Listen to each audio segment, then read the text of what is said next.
ले मेरे बच्चों, अगर आपको याद हो कुछ टर्म्स हमने लास्ट लेक्चर के अंदर डिस्कस की थी। एक हमने डिस्कस किया था कि वैलिड कॉन्ट्रैक्ट कौन सा कॉन्ट्रैक्ट होता है?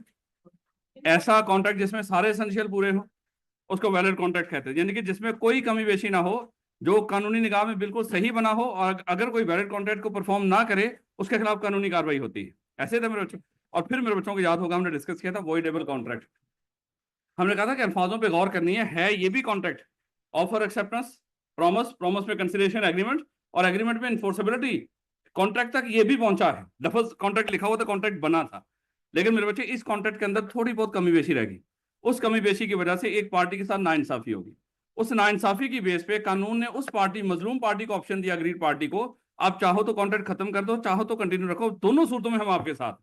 अगर आप खत्म करना चाहते हैं हम खत्म कर देंगे, तो दूसरी पार्टी आपका कुछ भी नहीं कर सकेगी। लेकिन अगर आप कंटिन्यू रखना चाहते हैं वो भी आपकी मर्जी। तो इस ऐसा कॉन्ट्रैक्ट जिसको एक पार्टी दूसरी पार्टी नहीं, जिसने जुल्म किया है, मजलूम पार्टी चाहे तो खत्म कर दे, चाहे तो कंटिन्यू रखे, ऐसे कॉन्ट्रैक्ट को क्या बोलते थे? Voidable contract. और ये एक पार्टी के एंड से वॉइडेबल होगा जिसके एंड से कॉन्ट्रैक्ट क्या है, यानी कि वो जो पार्टी कौन सी होगी? अग्रीड। तो बेटा उसके, और ये आगे पढ़ेंगे आप कहाँ कहाँ पे कॉन्ट्रैक्ट वॉइड है, वैलिड है, वॉइडेबल है, वॉइड एग्रीमेंट है, ये सारा पढ़ना है आपको। फिर मेरे बच्चे हमने एक टर्म पढ़ी थी वॉइड कॉन्ट्रैक्ट। हमने कहा था बना ये भी कॉन्ट्रैक्ट है, ये भी कॉन्ट्रैक्ट है, लेकिन ममनू कॉन्ट्रैक्ट। ये नहीं कि बनाना ही इस कॉन्ट्रैक्ट को ममनू था। हमने डिस्कस किया था कि वॉइड कॉन्ट्रैक्ट वो कॉन्ट्रैक्ट है जो बना बिल्कुल सही था, क्योंकि देखो ऑफर एक्सेप्टेंस हुई थी यहाँ पे, फिर प्रॉमिस के साथ कंसिडरेशन एग्रीमेंट भी बना था, एग्रीमेंट में कानून ने इन्फोर्सेबिलिटी भी ऐड की थी, और ये कॉन्ट्रैक्ट बना था कभी। क्योंकि अगर कॉन्ट्रैक्ट ना बनता इसके साथ लफ्ज कभी भी कॉन्ट्रैक्ट का इस्तेमाल होना ही नहीं था। तो ये कॉन्ट्रैक्ट बना था, लेकिन किसी वजह से अब ये कॉन्ट्रैक्ट परफॉर्म हो ही नहीं सकता, कानून की निगाह में परफॉर्म नहीं हो सकता। जब कानून की निगाह में परफॉर्म ही नहीं हो सकता, जब कोई पार्टी इसको परफॉर्म नहीं करेगी, उसका कोई कसूर नहीं होगा, क्योंकि कानून खुद इसको कह रहा है कि अब ये कॉन्ट्रैक्ट परफॉर्म हो ही नहीं सकता। तो वॉइड कॉन्ट्रैक्ट ऐसा कॉन्ट्रैक्ट होता है जो कभी परफॉर्म हो ही नहीं सकता, बना सही था, लेकिन बाद में कुछ ऐसे हालात पैदा हुए जिस वजह से कॉन्ट्रैक्ट पर जज सकते। वैसे मैं एग्जांपल दे रहा हूं, आगे जाके दुनिया, यहाँ पे बैठ के दुनिया के किसी भी कोने में आप किसी भी बंदे से कॉन्ट्रैक्ट कर लो, कोई दिक्कत नहीं। आपने इंडिया के किसी बंदे से कॉन्ट्रैक्ट कर लिया, आज हालात ठीक थे, सब कुछ सही था, आपने इंडिया के किसी बंदे के साथ कॉन्ट्रैक्ट कर लिया। आगे जाके हम पढ़ेंगे, अगर खुदा ना खासा पाकिस्तान की इंडिया के साथ जंग लग जाए, तो वो जो कॉन्ट्रैक्ट आपने किया था वो कॉन्ट्रैक्ट वॉइड हो जाता। अब आप उस कॉन्ट्रैक्ट को परफॉर्म ही नहीं कर सकते कानूनी तौर पर। याद रखोगे? तो बाद में कुछ ऐसे हालात पैदा हो जाते हैं जिस वजह से कानून कहता है कि आपकी कॉन्ट्रैक्ट परफॉर्म नहीं होगा। तो वॉइड कॉन्ट्रैक्ट कौन सा कॉन्ट्रैक्ट होता है? जो बनते वक्त बिल्कुल सही था। आपने पूरे अल्फाज बोलने हैं, बस ये नहीं बोलना कि ऐसा कॉन्ट्रैक्ट जो परफॉर्म ना हो सकता। उसको पूरा समझें कि ऐसा कॉन्ट्रैक्ट जो बनते वक्त बिल्कुल सही था, लेकिन बाद में कुछ ऐसे हालात पैदा हुए जिन हालात की वजह से अब ये कॉन्ट्रैक्ट परफॉर्म नहीं हो सकता, ऐसे कॉन्ट्रैक्ट को कहते हैं void contract. Voidable contract perform हो सकता है, लेकिन अगर एक पार्टी चाहे तो वो चाहे तो खत्म कर दे, चाहे तो कंटिन्यू रखे, और वॉइड कॉन्ट्रैक्ट किसी भी सूरत परफॉर्म नहीं हो सकता। क्या रखोगे लोड़ा? उसके बाद मेरे बच्चों को याद होगा हमने वॉइड एग्रीमेंट डिस्कस किया। हमने कहा कि ऑफर हुई, एक्सेप्टेंस हुई, प्रॉमिस बनी, प्रॉमिस में कंसिडरेशन ऐड हुई तो एग्रीमेंट बना। गवर्नमेंट ने वहीं पे कह दिया ये जो एग्रीमेंट बनाया ये ममनू है। ऐसा एग्रीमेंट जिसको आप कभी कॉन्ट्रैक्ट बना ही नहीं सकते, कभी हो ही नहीं सकता कि ये एग्रीमेंट कभी कॉन्ट्रैक्ट बन जाए, ऐसे एग्रीमेंट को मेरे बच्चे वॉइड एग्रीमेंट कहते हैं। कानून कहता है ये वॉइड एब इनिशियो है। वॉइड एब इनिशियो का मतलब क्या था? जो शुरू से ही गलत हो। यानी कि ये जो आप एग्रीमेंट करने जा रहे थे, हमने तो इस एग्रीमेंट करने के फिर भी पाबंदी लगा रखी है। आप कॉन्ट्रैक्ट का सोच रहे हो, कॉन्ट्रैक्ट तो बनता है जब एग्रीमेंट के अंदर इन्फोर्सेबिलिटी ऐड होती है, तब जाके कॉन्ट्रैक्ट बनता है। हमने तो इस एग्रीमेंट करने पर ही पाबंदी लगा दी है कि कभी कोई बंदा ये एग्रीमेंट ना करे। ऐसे एग्रीमेंट को क्या बोलते हैं? Void agreement. और वॉइड एग्रीमेंट्स क्या होते हैं? जो वॉइड एब इनिशियो होते हैं, जो शुरू से ही बना होते हैं। ये क्यों लफ्ज उसने, मैंने आपको बताया था वॉइड एब इनिशियो का लफ्ज यहाँ पे लिखा उसने, हालांकि पीछे आप वॉइड कॉन्ट्रैक्ट पढ़ा था, उसमें वॉइड एब इनिशियो क्यों नहीं लिखा था? क्योंकि वो बनते वक्त बिल्कुल सही था, वो तो बाद में हालात पैदा हुए थे। ये तो जब आप एग्रीमेंट कर रहे थे ना, उसी वक्त गलत था। जिस हमने डिस्कस किया था, अगर आप किसी बच्चे को ऑफर कर रहे हैं तो आपने ऑफर ही गलत बंदे को कर दी जो कॉन्ट्रैक्ट कर ही नहीं सकता। तो इस नतीजे में बनने वाला जो एग्रीमेंट होगा वो वॉइड एग्रीमेंट होगा। इसमें कभी इन्फोर्सेबिलिटी ऐड नहीं होगी और ये कभी कॉन्ट्रैक्ट नहीं बनेगा। याद है ये बातें सारी मेरे? उसके बाद अच्छा, एक होता है वॉइड एग्रीमेंट, यहाँ पे किताब ने तो बस कर दी, लेकिन एक लफ्ज होता है इलीगल एग्रीमेंट। एक होता है वॉइड एग्रीमेंट, एक होता है इलीगल एग्रीमेंट। अच्छा, वॉइड एग्रीमेंट ऐसा एग्रीमेंट होता है जिसको करें, कानून ने मना कर रखा है ये ना करना है, अगर कर लिया तो इसमें इन्फोर्सेबिलिटी ऐड नहीं होगी। लेकिन अगर कोई कर ले, उसको इंसाफ नहीं मिलता, लेकिन सजा भी नहीं मिलती। वॉइड एग्रीमेंट ऐसा एग्रीमेंट होता है जिसको अगर आप कर लेंगे, ये कभी कॉन्ट्रैक्ट नहीं बनेंगे, लेकिन आपको इस तरह के एग्रीमेंट करने के ऊपर कोई सजा नहीं मिलती। लेकिन एक इलीगल एग्रीमेंट होता है। अच्छा, इलीगल एग्रीमेंट करने पर भी सजा मिलती है, परफॉर्म होना तो बड़ी दूर की बात। यानी कि इतना शदीद मना होता है। जैसे जस्ट एग्जांपल, मैं आपको सुपारी दे देता हूँ, वो खाने वाली नहीं, पैसे देता हूँ, किसी बंदे को मार दो, अल्लाह माफ करे। ये एग्रीमेंट करना ही मेरे बच्चे क्या है, इतना शदीद गैर कानूनी है। इस एग्रीमेंट चाहे वो बंदे को अभी नुकसान ही ना पहुंचा हो, सिर्फ पता चल जाए कि इस तरह का कोई मामला तय हो गया, ये एग्रीमेंट हो गया है, तो कानून उस पर भी सजा देगा। याद रखोगे। तो इलीगल एग्रीमेंट एक शदीद टर्म है जिसमें किसी बंदे को उस एग्रीमेंट करने पर भी सजा मिलती है। परफॉर्म करना तो बड़ी दूर की बात, उसके बाद तो जो होगा वो होगा, लेकिन वॉइड एग्रीमेंट करने के ऊपर कोई सजा नहीं होती, बस इसमें इन्फोर्सेबिलिटी ऐड नहीं होती, और ये एग्रीमेंट कभी भी कॉन्ट्रैक्ट नहीं बन सकता। याद रखोगे, पक्की बात है ना। ले बेटा, हमने जाते जाते लास्ट लेक्चर के अंदर एसेंशियल्स ऑफ वैलिड कॉन्ट्रैक्ट पढ़े थे। हमने कहा था कि 5 एसेंशियल्स ऑफ वैलिड कॉन्ट्रैक्ट हैं। वैसे तो वैलिड ऑफर और वैलिड एक्सेप्टेंस वो भी एसेंशियल है, शुरू तो वहीं से होता था मेरे बच्चे, लेकिन हमारी किताब ने यहाँ पे उसको लिखते हुए उसने कहा कि बच्चों ने शायद पढ़ लिया है। अब जब पढ़ लिया तो उसको मैं दोबारा जिक्र क्यों करूँ। तो इसने शुरू कहाँ से किया, वैलिड ऑफर और वैलिड एक्सेप्टेंस, उससे आगे इसने शुरू किया।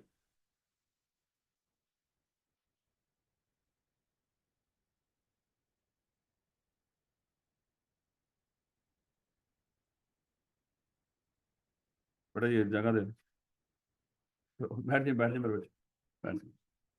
तो वहीं पे बैठ जाना था मेरे बच्चे। चले ले बेटा, तो देखिएगा, हमने डिस्कस किया था कि एसेंशियल्स ऑफ वैलिड कॉन्ट्रैक्ट कितने थे बोला, 5। ये बंदे अगर आप साथ लिख देंगे तो कोई दिक्कत नहीं। हमने कहा था कि सबसे पहले जो दो पार्टीज आपस में कॉन्ट्रैक्ट करने जा रही हो, वो दोनों की कॉन्सेंट कैसी होनी चाहिए, फ्री होनी चाहिए। यानी कि अपनी रजामंदी से कॉन्ट्रैक्ट कर रहे हो। और आज पढ़ेंगे कॉन्सेंट कब फ्री होती है, अभी पढ़ेंगे, अभी बिला वजह पढ़ेंगे जाके चैप्टर 4 में डिटेल में, लेकिन यहाँ पे बिला वजह पढ़ेंगे ताकि समझ आ जाए।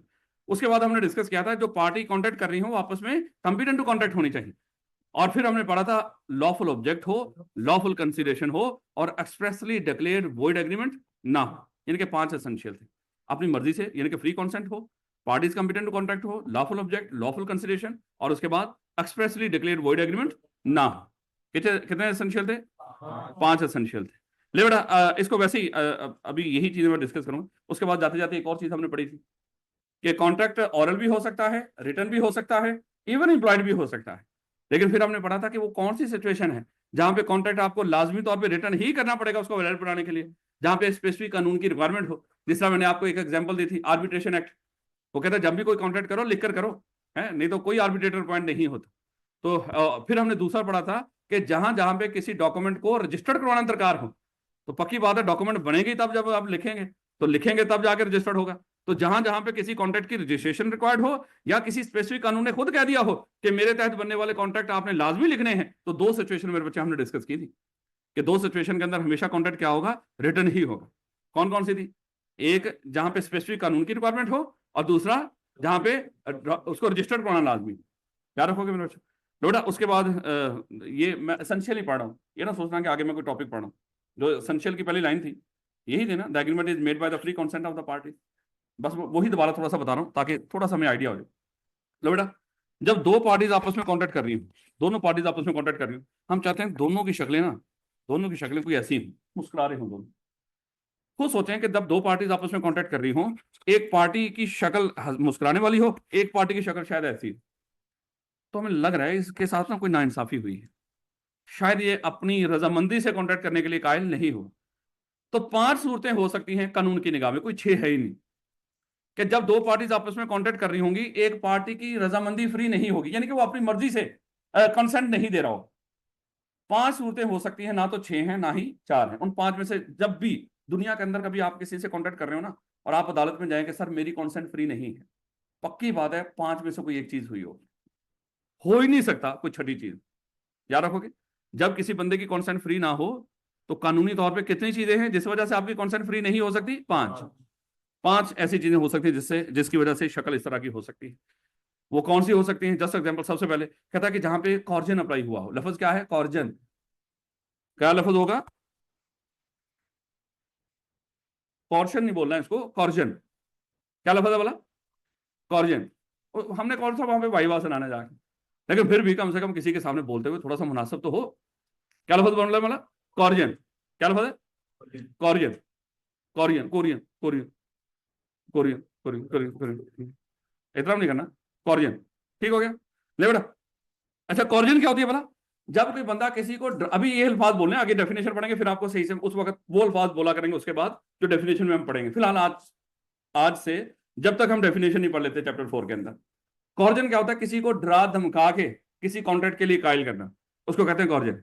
यानी कि किसी को जान से मारने की धमकी दे देना है, या उसकी प्रॉपर्टी को जलाने जलूने की, यानी कि डराना धमकाना, सादा अल्फाज में। जब हम किसी को डरा धमका के, जैसे जस्ट एग्जांपल, मिस्टर ए ने मिस्टर बी को कहा कि मिस्टर बी ये तेरा घर है, ये मुझे सेल कर दो, कहता नहीं। उसने कहा कि ठीक है, फिर उस बेचारे को देखें, उसको जो कोप कर रहा है। तो यहां पे लग रहा है कि मिस्टर बी यहां पे अगर मान जाता है, उसकी कॉन्सेंट फ्री होगी, लग रहा है यहां? नहीं। तो सादा अल्फाज में सबसे पहला लफ्ज क्या होगा? कॉर्जन। और कॉर्जन का मतलब क्या होता है? डरा धमका के किसी को कॉन्ट्रैक्ट के लिए कायल कर। याद रखोगे? जिस तरह हमने डिस्कस किया था कि कदीर ने कहा कि राणा साहब ये मोबाइल मुझे भेज दें, मैंने कहा कि नहीं। उसने कहा कि ठीक है सर राणा साहब, अब मैंने कहा कि ठीक हो गया, अब मैंने एक्सेप्टेंस दे दी ना। लेकिन किस वजह से? डर के। तो डरा धमका के किसी को कॉन्ट्रैक्ट के लिए कायल करना, यहां पे भी किसी पार्टी की कॉन्सेंट फ्री नहीं होगी। अब नेक्स्ट क्या हो सकता है? उसके बाद कहता है अनड्यू इन्फ्लुएंस, पढ़ेंगे इसको। अच्छा, बात का ना, दो पार्टीज के दरमियान ऐसा ताल्लुक होता है, दो पार्टीज के दरमियान ऐसा ताल्लुक होता है जहां पे एक बंदा तगड़ा होता है और एक बंदा जरा थोड़ा सा ओहदे में माड़ा होता है या रुतबे में माड़ा होता है। और वो जो माड़ा बंदा होता है ना, वो तगड़े बंदे के सामने इनकार ही नहीं कर सकता। बात इस दुनिया के अंदर कुछ लोगों के दरमियान ऐसे ताल्लुकात होते हैं, ऐसा रिश्ता होता है दो पार्टीज के दरमियान, उस रिश्ते की वजह से एक बंदा तगड़ा है और एक माड़ा है। और जो तगड़ा बंदा अगर माड़े बंदे को ऑफर करता है, उस रिश्ते की वजह से, जो तगड़े माड़े वाला रिश्ता है, उस रिश्ते की वजह से माड़ा बंदा तगड़े बंदे को इनकार नहीं कर पाता। वैसे उसे इनकार कर देना था अगर कोई और होता, लेकिन वो कहता है कि नहीं, ये इस बंदे के साथ ताल्लुक है ऐसा, मैं इसको इनकार नहीं कर सकता। जैसे मैं कदीर को कहता हूँ, कदीर तेरे पास मोबाइल है, मुझे 2000 का भेज दे। अब कदीर ने मान लो कि कल ही उसको 1.5 लाख रुपए का लिया, और मैं कितने का कह रहा हूँ? 2000 का। अच्छा, यहाँ पे कदीर इनकार कर सकता था, लेकिन कदीर ने कहा कि उस्ताद है मेरा, अगर ये उस्ताद ना होता तो मैंने कभी भी इसको ये मोबाइल 2000 का नहीं बेचना था। इसने मेरी ऑफर एक्सेप्ट कर ली। आपको लग रहा है कदीर अंदर से बड़ा खुश होगा? नहीं। तो इसका मतलब क्या हुआ? इसको बोलते हैं अनड्यू इन्फ्लुएंस। क्या लफ्ज बोलते हैं? Undue influence. और अनड्यू इन्फ्लुएंस कब होगा? जब कोई तगड़ा बंदा, यानी कि दो बंदों का आपस में ताल्लुक होगा, कि तगड़ा एक माड़ा, और तगड़ा बंदा अपना तगड़े होने का नजायज फायदा उठाए। तगड़ा होना गलत नहीं है। अब मैं यहाँ पे टीचर हूं और मानो कि आप लोग स्टूडेंट हो मेरे, यहाँ पे तगड़ा कौन है? नहीं नहीं, मुझे पता अंदर से आपको यही आ रहा होगा कि हम ये तगड़े सर हैं, हमारी वजह से बैठे यहाँ पे पढ़ा रहे हैं। लेकिन फिर भी होता है ना कि आप लोग इकट्ठे होकर टीचर चेंज करवा देते हो, सारा कुछ करते हो, हैं एप्लीकेशन लिख लिख के, हैं गंदे गंदे फीडबैक लिखते हो, हैं? हमारे सवाल का जवाब नहीं देते, हमारे व्हाट्सएप का जवाब नहीं देते, हमारे फलानी चीज का जवाब नहीं देते। ऐसे ही है ना? तो मुझे पता है, फीलिंग तो यही आ रही है कि आप लोग तगड़े हो। लेकिन फिलहाल तो टीचर और स्टूडेंट के मामले में अज्यूम कर लो, टीचर क्या है? एक तगड़ा है। और अगर कोई तगड़ा बंदा अपने तगड़े होने का नजायज फायदा उठाए, तगड़ा होना गलत नहीं है, यहां पे ये भी याद रखिएगा, तगड़ा होना गलत नहीं है। दो ताल्लुकात के दरमियान एक बंदा तगड़ा हो, एक माड़ा, गलत नहीं है। लेकिन अगर तगड़ा बंदा अपने तगड़े होने का नजायज फायदा उठाए, उसको कहते हैं अनड्यू इन्फ्लुएंस। जैसे इंप्लॉयर और एम्प्लॉय होता है, कौन तगड़ा होता है? एम्प्लॉयर। और एम्प्लॉयर अगर तगड़ा होने का गलत फायदा उठा रहा हो तो क्या बोलेंगे? Undue influence. वालिदैन और बच्चे, कौन तगड़ा होता है? नहीं नहीं, बच्चे। आजकल तो बेचारे वालिदैन मारे हैं, थोड़ा सा मामला धमकी लगा देते हैं, ठीक है फिर मैं जा रहा हूँ। बेटा वक्त चेंज होना है कभी, फिर पता लग जाएगा ये अल्फाज कितनी तकलीफ देते हैं, कि मैं जा रहा हूँ, मैं ये कर रहा हूँ, मैं वो कर रहा हूँ। मैं, ये जो आपकी मैं है ना, ये वालिदैन को कितनी तकलीफ देती है, ये तो पता चलेगा जब स्टेटस चेंज होंगे। लेकिन बस ले बेटा, तो वहां पर भी अज्यूम कर लो तगड़े, फिलहाल आपने कह दिया, मैंने मान लिया, यकीन तो को नहीं आ रहा कि वालिदैन है। तो अगर वो अपने तगड़े होने का नजायज फायदा उठा रहे हैं, तो समझो क्या अप्लाई कर रहे हैं? Undue influence. तो पढ़ेंगे इसको, परेशान नहीं होना। हम पढ़ रहे हैं कि जब दो पार्टीज आपस में कॉन्ट्रैक्ट कर रही हैं, उनकी कॉन्सेंट हमेशा फ्री ही होती है, अगर बीच में 5 चीजें ना आ जाए। और वो 5 चीजों में सबसे पहले क्या था? कॉर्जन, यानी कि डरा धमका के कॉन्ट्रैक्ट के लिए कायल करना। दूसरा क्या है? Undue influence. और अनड्यू इन्फ्लुएंस कब होता है? जब कोई तगड़ा बंदा अपने तगड़े होने का नजायज फायदा उठाए। क्या अल्फाज है अनड्यू इन्फ्लुएंस के? जब कोई तगड़ा बंदा अपने तगड़े होने का नजायज फायदा उठाए। तगड़ा बंदा हो, तगड़े होने का नजायज फायदा ना उठाए, अनड्यू इन्फ्लुएंस नहीं होता। उसके बाद फिर हम डिस्कस करेंगे फ्रॉड, जब कोई बंदा हमारे साथ फ्रॉड कर रहा हो। क्या आपने कभी अपनी मर्जी से अपने साथ फ्रॉड करवाया? बोला सर यकीन कर ले, इतने दिन हो गए लास्ट फ्रॉड हुआ। तो सर एक फ्रॉड ही कर लो, बताएं कभी फ्रॉड कराया आपने? जब जब फ्रॉड हुआ है आप पछताएं, वो लुट गया, फ्रॉड हो गया है? तो मेरे बच्चे, इसका मतलब क्या हुआ? जब जब हमारे साथ फ्रॉड होता है, हमारी कॉन्सेंट फ्री, यानी कि हमारी रजामंदी से कभी फ्रॉड नहीं होता। खुद सोचें, कभी हमारी रजामंदी से हमारे साथ फ्रॉड हो सकता है? हो ही नहीं सकता है? इसका मतलब क्या हुआ? जब हमारे साथ फ्रॉड होगा उसमें हमारी मर्जी नहीं हो, हमारी मर्जी के अगेंस्ट ही कुछ हुआ है, ऐसे ना मेरे बच्चों, पढ़ेंगे इसको जाके। 5 तरह के एक्ट हैं जो फ्रॉड कहलाते हैं। छठी तरह का कोई काम नहीं है दुनिया के अंदर। 5 तरह के काम हैं जिस वजह से हमारे साथ फ्रॉड हो सकता है, छठी तरह का कोई काम नहीं है। तो कंसेंट कितनी कितनी वजह हो सकती है जिसकी वजह से फ्री नहीं होती? 5। अंडर इन्फ्लुएंस कब होता है वाला? जब कोई तगड़ा बंदा अपने तगड़े होने का नाजायज फायदा उठाए। और फ्रॉड कब होता है? वो 5 चीजें हैं, वो भी पढ़ेंगे आगे जाके। 5 चीजों की वजह से फ्रॉड हो सकता है। उसके बाद मेरे बच्चे एक हम पढ़ेंगे मिस रिप्रेजेंटेशन। अच्छा ये ना एक्चुअली क्या होता है, फ्रॉड और मिस रिप्रेजेंटेशन ये दोनों आपस में इकट्ठे करके पढ़ा करते हैं, और कॉर्जन और अंडर इन्फ्लुएंस दोनों इकट्ठे करके पढ़ा करेंगे। मिस रिप्रेजेंटेशन क्या होता है? फ्रॉड होता है जानबूझ के किसी को धोखा देना। जानबूझ के किसी को धोखा देना, इसको क्या कहते हैं? फ्रॉड। मुझे पढ़ाना ही नहीं आता और मुझे भी पता है कि मुझे पढ़ाना नहीं आता, उसके बावजूद मैं आपको पढ़ा रहा हूं, मैं फ्रॉड कर रहा हूं आपके साथ। लेकिन मुझे लग रहा है मुझे पढ़ाना आता है, मुझे लग रहा है मुझे पढ़ाना आता है, और मैं आपको पढ़ा रहा हूं, लेकिन पढ़ा गलत रहा हूं। ये फ्रॉड नहीं होता। यानी कि जानबूझ के झूठ बोलना, जिसको पता भी हो, झूठ बोलने वाले को पता हो मैं झूठ बोल रहा हूं, इसको फ्रॉड कहते हैं। और झूठ बोलने वाला झूठ बोल रहा हो लेकिन उसको लग रहा हो कि मैं सच बोल रहा हूं, ये क्या होता है? ये मिस रिप्रेजेंटेशन। फ्रॉड ज्यादा शदीद होता है, मिस रिप्रेजेंटेशन इतना शदीद नहीं होता। यानी कि यहाँ पे एक बंदा अनजाने में आपको धोखा दे रहा होता है, सादा अल्फाज में। फ्रॉड जानबूझ के धोखा, और मिस रिप्रेजेंटेशन क्या हुआ करेगा? अनजाने में धोखा। धोखा दोनों में है। एक में किसी पार्टी ने नियत करके आपको धोखा दिया होगा, और एक सिचुएशन में किसी ने अनजाने में आपको धोखा दिया होगा। ज्यादा गुस्सा किस पे आएगा? जिसने जानबूझ के धोखा दिया हो, तो फ्रॉड वाला। तो ये दोनों आपस में मिलते जुलते हैं, लेकिन फर्क भी आगे जाकर डिस्कस करेंगे। और आखिर पे एक रह जाती है मिस्टेक, गलती। जब जब गलती हो रही हो, गलती में कभी भी हमारी कॉन्सेंट नहीं होती। यानी कि हम अब गलती रजामंदी से नहीं करते, यानी कि हमारी हमारी ख्वाहिश नहीं होती कि हम गलती करें। यार ये भी पढ़ेंगे आगे जाके कि गलती किस तरह की हो सकती है। तो 5 चीजें हैं जिसकी वजह से कॉन्सेंट फ्री नहीं होती। कोई छठी है नहीं कानून की निगाह में। जब भी आपको लगे कि यहाँ पे कोई कॉन्ट्रैक्ट हुआ है या कोई एग्रीमेंट हुआ है और मेरी कॉन्सेंट फ्री नहीं है, पक्की बात इन 5 में से कुछ होगा। या तो कॉर्जन हुआ होगा, या अंडर इन्फ्लुएंस, या फ्रॉड, या मिसरिप्रेजेंटेशन, या मिस्टेक। इसमें ये 2 इकट्ठे हैं, ये 2 इकट्ठे हैं, ये चौधरी अकेला ही है मिस्टेक। गलती अकेले ही। याद रखोगे इस बात को। लोड़ा वैसे ही हम पढ़ क्या रहे हैं हमारा एसेंशियल्स ऑफ वैलिड कॉन्ट्रैक्ट। हमने कहा कि कितने एसेंशियल्स हैं हमारा? 5 एसेंशियल्स हैं। सबसे पहला एसेंशियल क्या है? हाँ, फ्री कॉन्सेंट होनी चाहिए। और फ्री कॉन्सेंट कब होती है? अगर 2 पार्टीज कॉन्ट्रैक्ट कर रहे हो, बीच में 5 में से कोई चीज ना आ जाए। और वो 5 चीजें कौन कौन सी हैं?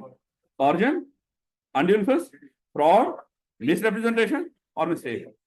कॉर्जन, अंडर इन्फ्लुएंस, शाबाश। लो बेटा, नेक्स्ट दूसरा क्या पढ़ा था बोला? Party should be competent to contract. भाई 3 तरह के लोग हैं दुनिया के ऊपर जो कॉम्पिटेंट टू कॉन्ट्रैक्ट है, या सादा अल्फाज में ये कह ले कि 3 तरह के लोग हैं जो इनकॉम्पिटेंट टू कॉन्ट्रैक्ट है। दोनों 3 है। 3 ही कॉम्पिटेंट टू कॉन्ट्रैक्ट है, और 3 ही, और जो इनकॉम्पिटेंट टू कॉन्ट्रैक्ट है उसको अपोजिट करते हैं तो क्या बन जाता है? कॉम्पिटेंट। और जो कॉम्पिटेंट है उसको अपोजिट करते हैं तो क्या बन जाता है? इनकॉम्पिटेंट। कौन लोग 3 दुनिया के ऊपर इनकॉम्पिटेंट टू कॉन्ट्रैक्ट लोग हैं? चले इनकॉम्पिटेंट पढ़ते हैं, जो कॉन्ट्रैक्ट नहीं कर सकते। सबसे पहले माइनर, उसके बाद अनसाउंड माइंड, ये बंदा कॉन्ट्रैक्ट नहीं कर सकता। और तीसरे नंबर पे डिसक्वालिफाइड बाय लॉ। लफ्ज क्या होगा? Disqualified by law. याद है ना कैदी नंबर 804 बोला था। ये तो इसकी तो शक्ल ही नहीं वैसी, ये तो वैसे कोई जरदारी लग रहा है। गोली मारो, दोबारा वापस आओ। हमने डिस्कस किया कि 3 तरह के लोग हैं जो इनकॉम्पिटेंट टू कॉन्ट्रैक्ट हैं। कौन कौन से लोग इनकॉम्पिटेंट टू कॉन्ट्रैक्ट हैं? माइनर, अनसाउंड माइंड और डिसक्वालिफाइड बाय लॉ। ये 3 ही लोग हैं जो कॉन्ट्रैक्ट नहीं कर सकते। Minor, unsound mind, disqualified by law.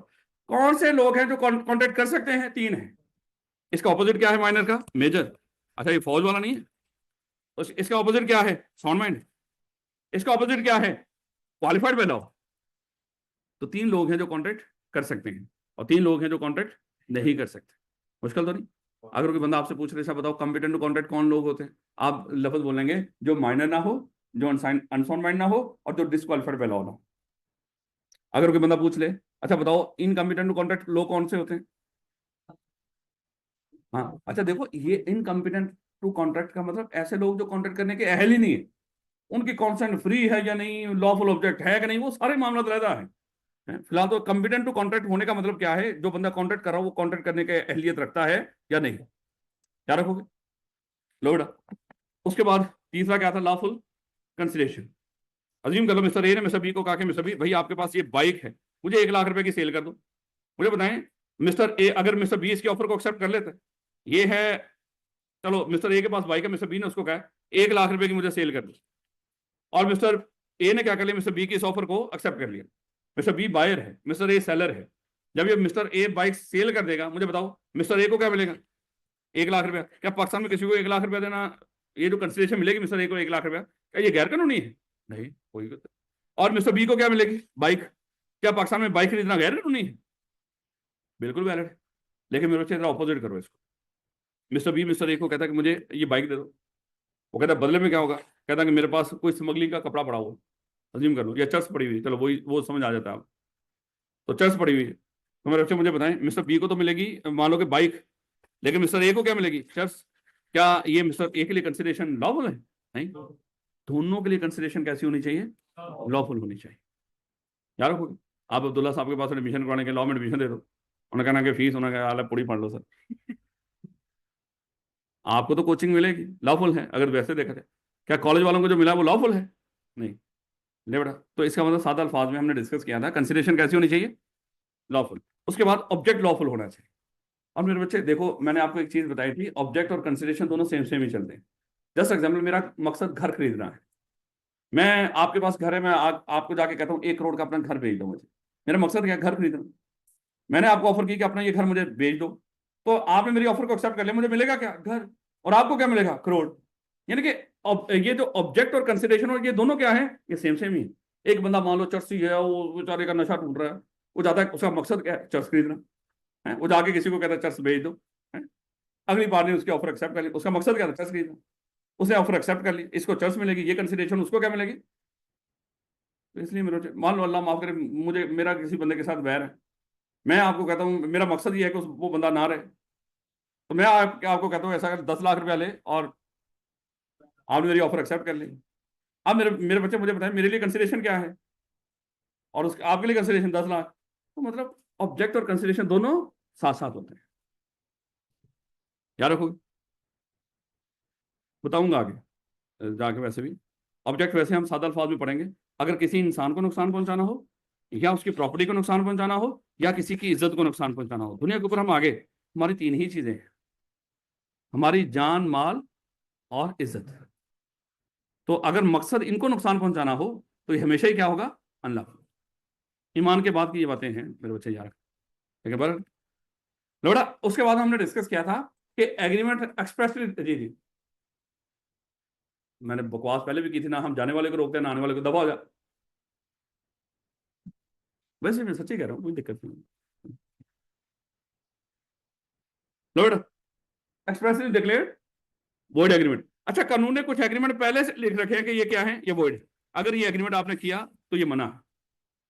जैसे अभी हमने डिस्कस किया बच्चे के साथ एग्रीमेंट करना, आगे जाके एक पूरी लिस्ट पढ़ेंगे, उस लिस्ट में से एक एग्रीमेंट है किसी बंदे को शादी से रोकने का एग्रीमेंट, ये वॉइड होता है।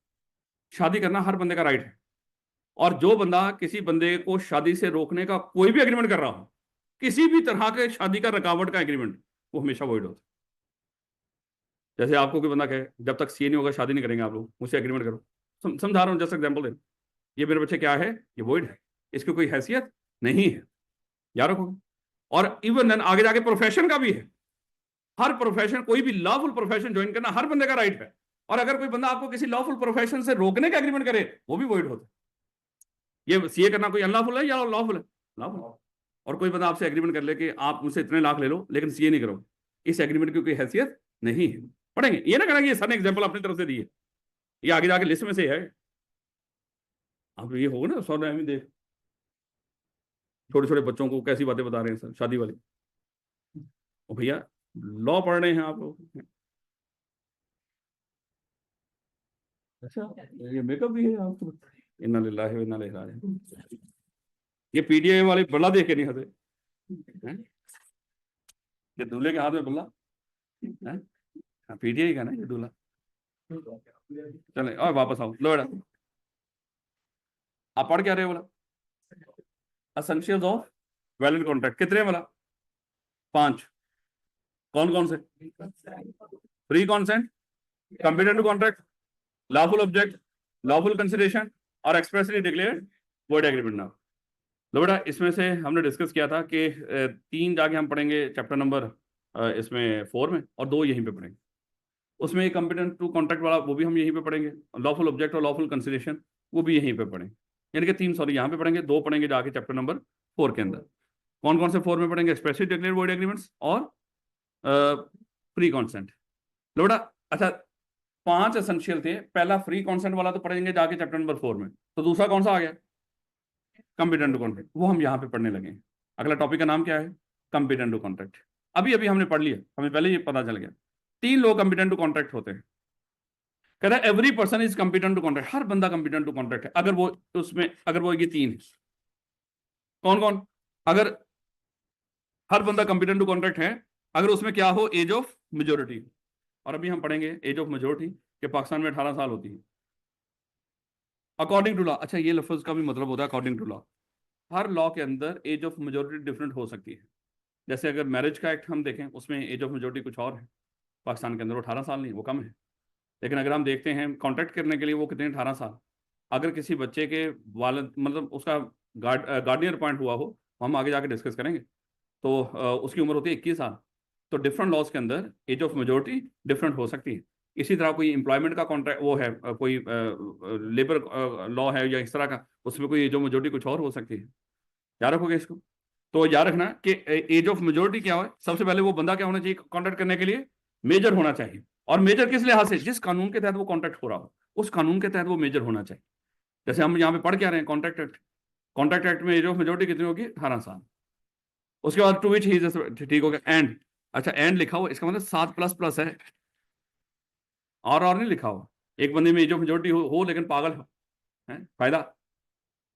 तो मेरे अच्छे एज ऑफ मेजोरिटी के साथ वो नेक्स्ट क्या होना चाहिए? साउंड माइंड होना चाहिए, यानी कि ज़हनी तवाज़ुन भी सही हो, ये भी तो उस बंदे में खुसूसियत हो। और तीसरे नंबर पे, अच्छा मान लो एज ऑफ मेजोरिटी भी है, साउंड माइंड भी है, लेकिन जेल में है, फायदा, वो भी कॉन्ट्रैक्ट नहीं कर सकता। और तीसरे नंबर पे क्या है? वो नॉट डिस्क्वालिफाइड हो। डिस्क्वालीफाइड ना, डिस्क्वालीफाई क्या मतलब? जो कर नहीं सकता कोई कॉन्ट्रैक्ट। नॉट डिस्क्वालीफाई का मतलब यानी कि दो नेगेटिव आपस में टकराए। जब 2 नेगेटिव आपस में टकराए तो एक्चुअली आंसर क्या आएगा? पॉजिटिव। तो नॉट डिस्क्वालीफाइड एक्चुअली किसकी बात कर रहा है? Disqualified. The who is not disqualified from contracting by any law to which he is a subject, यानी कि किसी खास कानून के तहत जिसके तहत कॉन्ट्रैक्ट हो रहा हो, उस कानून ने इस बंदे को डिस्क्वालीफाइड ना किया। और आगे पढ़ेंगे वो कौन लोग हैं जिनको कानून डिस्क्वालीफाई कर देता है। ये ऐसा बंदा होता है जो ना तो माइनर होता है और ना ही अनसाउंड माइंड होता है, मेजर भी है, साउंड माइंड भी है, लेकिन कानून ने मना कर दिया उसको। कानून कहता है इस बंदे के साथ कॉन्ट्रैक्ट ना करना। जी जी, मैं आ गया बस। तो इसको क्या बोलेंगे? डिस्क्वालीफाइड वाला। सॉरी ना, दिमाग चला गया, वो बस विजन आया हुआ है मेरे बच्चे। 1 मिनट, टेस्ट शुरू करो, शुरू करो। ये नशे है, उस खाली टेस्ट देगा। नहीं, बॉल में रुकी है, बाद में दे देना। एक एक बड़ा पेज, छोटे छोटे टेस्ट है। और यार छोटू सा टेस्ट है, मैं कह दिया था इन्होंने एक ही पेज पे पूरा करेंगे। बचत भी किया करो, मजाक कर रहा हूँ। भाई वो छोटे छोटे सवाल है, लिस्टें हैं ना, वो लिस्टें हैं। और 2 दे दो यार अभी इन्होंने, और यार बाज देंगे। और बस बस चलो ले बेटा, और सुन लो। और यार नहीं, आज ही कैसे मेरे बच्चों, मेरा ख्याल है बस करना, बच जाओ। ले बेटा सुन लो, क्या डिस्कस किया था? कौन लोग कंप्लीटेंट कॉन्ट्रैक्ट होंगे? जिनमें एज ऑफ मेजोरिटी हो, जो साउंड माइंड हो, और सार, और ये एंड है, यानी कि ये तीनों की तीनों कंडीशन किसी इंसान में पूरी होना जरूरी है।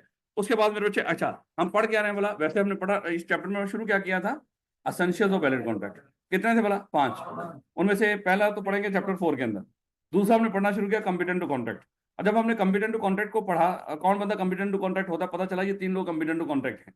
और अगर कोई बंदा यहीं से सवाल बनाता है, अच्छा बताओ इनकम्पिटेंट टू कॉन्ट्रैक्ट कौन होगा? इसी को अपोजिट कर देना आपने, है एक बंदा जो क्या हो, जिसमें जो मेजोरिटी ना हो, जो साउंड माइंड ना हो, जो डिस्क्वालीफाइड बाय लॉ हो, तो वो क्या बन जाएगा? Incompetent contract. अच्छा, अब जो हम पढ़ने जा रहे हैं इस चैप्टर में आगे, वो इन 3 पॉइंट्स को एक एक करके पढ़ने जा रहे हैं, ताकि चैप्टर को पढ़ते हुए पता तो चले ना पढ़ क्या रहे हैं। एसेंशियल से शुरू हुए, 5 एसेंशियल लिखे उसने। फिर पहला तो नेक्स्ट चैप्टर में पढ़ना था, दूसरे एसेंशियल से हमने पढ़ना शुरू किया, कंपिटेंस ऑफ पार्टीज, ये हमने पढ़ना शुरू किया। और कंपिटेंस ऑफ पार्टीज में जो 3 पॉइंट थे, अब हम उन 3 पॉइंट्स को एक एक करके वो पढ़ने जा रहे हैं, उसकी एक्सप्लेनेशन पढ़ने जा रहे हैं। तो बेटा सबसे पहले एज ऑफ मेजोरिटी को पढ़ते हैं इन 3 में से, कि लो कौन से कंपिटेंट कॉन्ट्रैक्ट होंगे जिसमें एज ऑफ मेजोरिटी हो। और एज ऑफ मेजोरिटी क्या होती है? कहता है कि according to Majority Act 1875 Pakistan में जितने लोग कॉन्ट्रैक्ट कर रहे होंगे, यानी कि जिसका डोमिसाइल पाकिस्तान का बना होगा, उसकी उम्र 18 साल, ये मेरे बच्चे एज ऑफ मेजोरिटी कंसीडर होगी। यानी कि पाकिस्तान, जिस बंदे का पाकिस्तान का डोमिसाइल बना हुआ कॉन्ट्रैक्ट करने के लिए, उसकी एज ऑफ मेजोरिटी कितनी है बोला? 18 साल। लेकिन मेरे बच्चे जहां पे लफ्ज एक्सेप्ट आ जाए ना, ये आई कैप का फेवरेट होता है हमेशा। इसका मतलब क्या हुआ? इसकी एक्सेप्शन भी है जहां पे एज ऑफ मेजोरिटी 18 साल नहीं होगी। अब वो कौन सी सिचुएशन में होगी इसको देखिएगा। अज्यूम कर लें ये माइनर है और इस माइनर के वालिदैन नहीं है, या वालिदैन हो भी, बात वालिदैन में से ही किसी को गार्डियन अपॉइंट कर दिया जाता है अदालत की तरफ से, अदालत अपॉइंट कर दिया गार्डियन। ये वालिदैन में से भी कोई हो सकता है, या वालिदैन में के अलावा कोई बाहर से भी कोई और रिश्तेदार भी या कोई और बंदा भी हो सकता है। लेकिन होता क्या है, अगर कोई माइनर उसका गार्डियन अपॉइंट हुआ हो, गार्डियन अपॉइंट हुआ हो, तो ऐसे माइनर की जो एज ऑफ मेजोरिटी होगी वो 18 साल नहीं बल्कि 21 साल हो। कानून कहता है वो माइनर जिसका गार्डियन अपॉइंट हुआ हो, जब वो 18 साल का हो जाएगा उस वक्त वो मेजर कंसीडर नहीं होगा। अच्छा, वैसे भी आम कॉन्ट्रैक्ट्स के लिए नहीं, ये होता है मोस्टली उसकी प्रॉपर्टी से रिलेटेड, क्योंकि इस बच्चे की प्रॉपर्टी होती है। और जैसे ही 18 साल का होता है तो वो गार्डियन जो होता है ना, उसने जिसने इसको पाला पोसा होता है, चाहे वो वालिदैन में से हो चाहे बाहर से हो, तो सम टाइम उसका ना आगे जाके हम पढ़ेंगे, उसका अनइन्फ्लुएंस होता है इस बच्चे के ऊपर, क्योंकि उसने पाला पोसा है।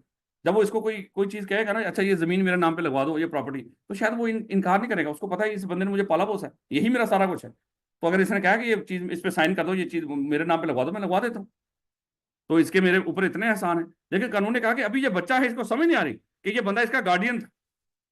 तो इसलिए हम कहते हैं कि प्रॉपर्टी से रिलेटेड इस बच्चे की जो एज ऑफ मेजोरिटी होगी वो 18 साल नहीं बल्कि 21 साल होगी। हम 3 साल इस बच्चे को और प्रॉपर्टी ट्रांसफर करने के लिए, सिर्फ बाकी का मामला नहीं है यहाँ पे, मेनली क्या है, प्रॉपर्टी ट्रांसफर करने के लिए, कि इस बच्चे की जो प्रॉपर्टी है ये किसी और के नाम पे ट्रांसफर कर सकेगा कितने साल की उम्र में? 21 साल की उम्र।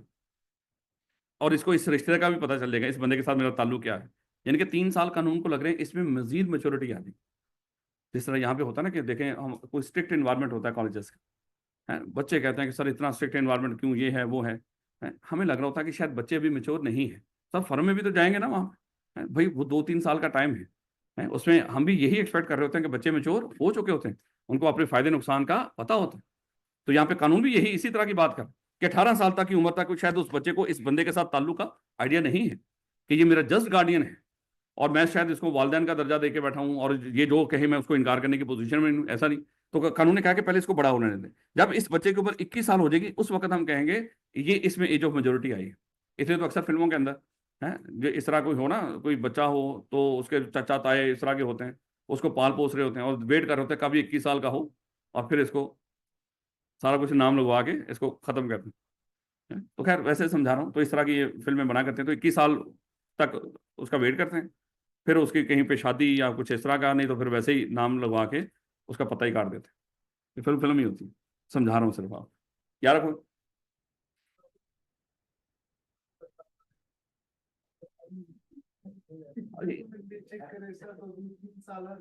वो पहले हुआ करते थे, अब वो डेट आपका बर्थ सर्टिफिकेट होता है, अब उसके लिहाज से बनते हैं। पहले ऐसे ही हुआ करता था, बर्थ सर्टिफिकेट का कॉन्सेप्ट नहीं होता था इधर उधर गाँव में या फलानी जगहों में, तो वो जाते थे 4-5 साल बाद बच्चे की वो लगवाने के लिए कागजों में, कहते कब हुआ? 2 महीने में। वो 5 साल का होता है, बच्चा भी साथ ही आया होता है, उस वक्त 2 महीने का होता है। हम सब लोग हैं वही हैं जिनकी 3-3, 4-4 साल उम्रें कम हुई हैं। लेकिन बहरहाल कोई दिक्कत नहीं, गोली मारो इस बात को, फिलहाल पॉसिबल नहीं, अब ये काफी मुश्किल है। दोबारा देखो मेरे, पाकिस्तान में एज ऑफ मेजोरिटी कितनी है बोला? 18 साल। इसकी एक्सेप्शन क्या है? वो माइनर जिसका गार्डियन अपॉइंट हुआ, उस माइनर की एज ऑफ मेजोरिटी कितनी होगी? 21 साल। याद रखोगे? वजह मैंने आपको वैसे कॉन्सेप्ट समझा दिया कि इसके पीछे वजह क्या है। कहता according to Majority Act 1875 the age of majority of a person, अब पढ़ रहे हैं कॉन्ट्रैक्ट 1875, लेकिन एज ऑफ मेजोरिटीज वगैरह कहां पे लिखी हुई है? मेजोरिटी एक्ट 1875 में कोई भी कॉन्ट्रैक्ट करने के लिए वहां पे बता रखी है 18 साल, except in cases where guardian of a minor is appointed by the court. और ये इसका मतलब गार्डियन हम वो बच्चा खुद नहीं पॉइंट कर लेता ये मेरा गार्डियन बनेगा। कौन पॉइंट करता है? कोर्ट पॉइंट करता है। In which case the age of majority extend to 21। फिर वहां पे हमने 18 साल की बजाय एज ऑफ मेजोरिटी एक्सटेंड करके कहां तक ले गए? 21 साल तक। An agreement with A minor is void एब इनिशियो। खाली वॉइड नहीं बोलना लफ्ज इसके लिए क्या है? वॉइड एब इनिशियो। वॉइड खाली बोल दो चाहे वॉइड एब इनिशियो बोल दो, इसमें कोई फर्क इतना नहीं होता। लेकिन फिर भी अगर एमसीक्यू के अंदर आ जाए कि माइनर के साथ एग्रीमेंट क्या होगा? वैलिड, वॉइड, वॉइडेबल, वॉइड एब इनिशियो। वॉइड भी है, वॉइड एब इनिशियो का ऑप्शन भी है, तो कौन सा टिक करोगे? वॉइड एब इनिशियो। क्या रखोगे? किधर गए थे?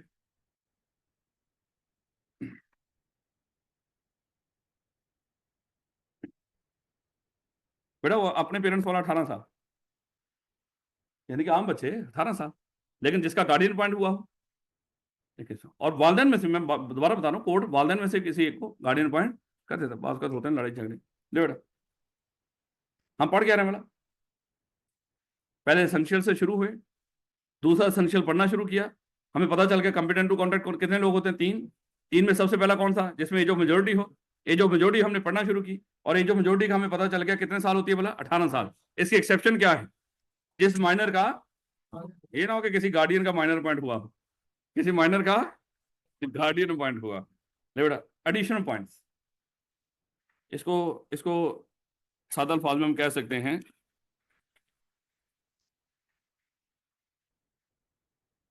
माइनर की बदमाशी। जैसे जिसका गाड़ी में प्रॉब्लम हो और 18 साल का हो, लेकिन फिर 19 साल में उसका जो गाड़ी है वो डेथ हो गया, वो ये कानूनी मामला हैं, इसको गोली मार कोई और किसी को कोड कर देगा। पहले भी इसे बच्चे ने थोड़ी खुद पॉइंट किया, कोर्ट फिर किसी और को पॉइंट कर दे। ले बेटा नेक्स्ट देखो, एडिशनल पॉइंट्स है माइनर को लेके। माइनर हमने पढ़ लिया ना, पहले पढ़ी कौन सा रहे? 18 साल स्वाय इसके जिस माइनर का गार्डियन पॉइंट हुआ हो। आगे मेरे बच्चे एडिशनल पॉइंट्स है माइनर को लेके। Rule of estoppel does not apply on a minor.